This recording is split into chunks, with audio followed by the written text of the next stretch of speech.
믿음과 행함 제8장 하나님의 계명을 지키는 백성. 온 하늘은 하나님의 계명을 지키는 백성이라고 주장하는 자들을 지대한 관심으로 지켜보고 있다. 여기에 하나님의 모든 풍성한 약속들을 주장할 수 있는 백성, 영광으로 영광에, 능력으로 능력에 이르는 정진을 할 수 있는 백성, 그들이 하는 사업을 통하여 하나님께 영광을 돌리는 위치에 설 수 있는 백성이 있다. 예수께서는 이같이 너희 빛을 사람 앞에 비치게 하여 저희로 너희 착한 행실을 보고 하늘에 계신 너희 아버지께 영광을 돌리게 하라고 말씀하셨다. 마태복음 5장 16절. 우리는 하나님의 풍성한 은혜를 받았다. 그러나 우리가 여기서 멈추어서는 안 된다. 우리는 하늘에서 내려오는 신령한 빛을 더욱 더 많이 붙잡아야 한다. 우리는 빛을 받아서 그 영광 그대로 다른 사람들의 길에 반사해 줄 수 있는 바로 그런 위치에 서야 한다.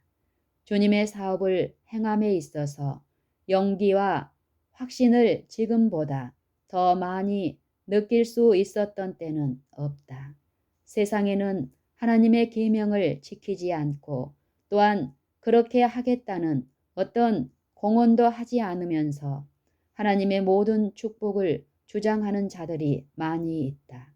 그들은 하나님의 약속의 기초가 되어 있는 조건들에는 유의하지 않으면서 그분의 약속을 기꺼이 받아 사유하려 한다. 그들은 자신들이 주장하는 축복을 받을 아무런 권한도 없다. 그러나 어찌하여 그분의 계명을 지키는 자들이 하나님의 자녀들에게 주어진 약속들을 붙잡지 않는가? 우리는 율법 안에 있는 그리스도의 의를 이해할 수 있다.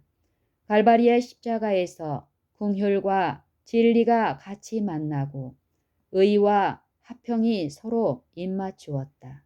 시편 85편 10절. 이것이 우리의 사업에 결합되어야 한다. 진리와 의는 예수님 안에서 나타났던 것처럼 하나님의 사랑으로 표현되어야 한다. 그때에 어떤 순결이 보이겠는가? 그러므로 모든 도덕적인 불결을 씻어내는 일이 얼마나 필수적인 것으로 보이겠는가? 이 일이 이루어질 때, 그리고 구속주의 존귀함과 그분의 긍휼과 자비를 바라볼 때, 그처럼 많은 사람의 빛으로부터 떠나 있게 했던 의지의 완고함은 그처럼 많은 사람을 빛으로부터 떠나 있게 했던 의지의 완고함은 그들의 심령으로부터 모두 녹아 사라지게 될 것이다. 우리 모두는 반석 되시는 그분 위에 떨어져 깨어져야 한다. 자신의 완고함을 고수하고자 하는 자가 있는가? 독선에 집착하고자 하는 자가 있는가? 그리스도의 존귀함을 보지 않고자 하는 자가 있는가? 예수님의 사랑에 굴복당하지 않고자 하는 마음이 여기에 있는가? 누가 자존심의 일부분이라도 지키고자 하는가?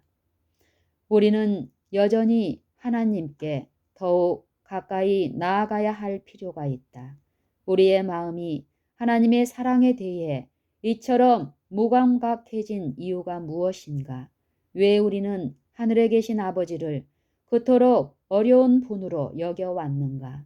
하나님께서 내게 주신 빛에 의하여 나는 사단이 가능한 모든 방법을 통하여 우리의 하나님을 왜곡시켜온 사실을 안다. 그는 지옥의 그림자를 던져 우리의 길을 가로막아 우리가 하나님을 자비와 동정과 진리의 하나님으로 분별할 수 없게 만들었다. 이것이 우리가 사단에게 사로잡히게 된 이유이다. 그런데 우리는 악한 자가 던져놓은 어둠에 관해서 이야기하고 우리의 상태를 한탄해 왔다. 그렇게 함으로 우리는 다른 영혼들에게 어두운 그림자를 던질 뿐이었고 우리 자신에게 상처가 되었던 바로 그것이 다른 사람들에게도 상처가 되었다. 우리가 불신의 말을 함으로 다른 사람들이 어둠과 의심에 둘러싸여졌다. 우리는 이런 일을 할 수 없다. 그렇게 함으로 우리는 우리의 자상하신 하늘 아버지를 거짓 빛 가운데 두게 된다. 이 모든 것은 변화되어야 한다. 우리는 신령한 진리의 빛을 모아 다른 사람들의 어두운 길을 비추게 해야 한다. 하늘의 빛은 세상의 빛 대신 그리스도를 따르는 자들을 위해 비치고 있다. 그분은 나를 따르는 자는 어두움에 다니지 아니하고 생명의 빛을 얻으리라고 말씀하신다. 만일 그대들이 푸념과 불평을 터뜨리며 슬픔에 차 있다면 그대가 그리스도를 믿는 믿음을 세상에 어떤 모습으로 소개할 것인가?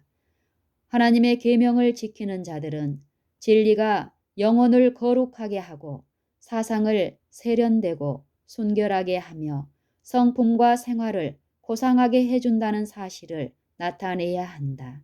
하나님의 도덕적 형상이 우리의 심령에서 회복되고 그것을 우리 주위의 사람들에게 반사하도록 하기 위해 그리스도께서 돌아가셨다.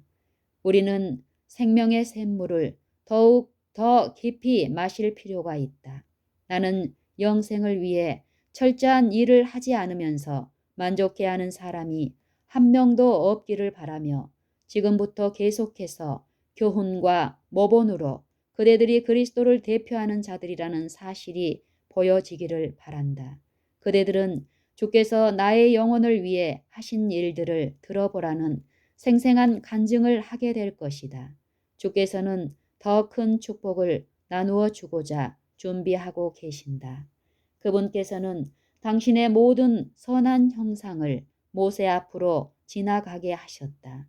그분께서는 당신의 품성을 자비롭고 은혜롭고 노하기를 더디하고 인자가 많으신 하나님, 악과 과실과 죄를 용서하시는 하나님으로 그에게 선포하셨다.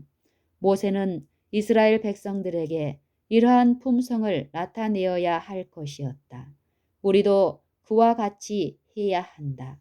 우리는 하나님의 선하심을 선포하고 사람들 앞에 그분의 진정한 품성을 분명히 드러내기 위해 나아가야 한다. 우리는 그분의 영광을 반사하여야 한다. 지난날 우리는 이렇게 했는가? 우리는 교훈과 모본으로 우리 주님의 품성을 드러내었는가? 우리는 영혼의 원수의 일에 가담하여 하늘 아버지를 잘못 나타내지는 않았는가? 형제들을 판단하고 그들의 언행을 비판하지는 않았는가? 그렇다면 하나님의 사랑이 우리의 영혼 가운데 자리하고 있지 않았다. 결정적인 변화를 이루도록 하자.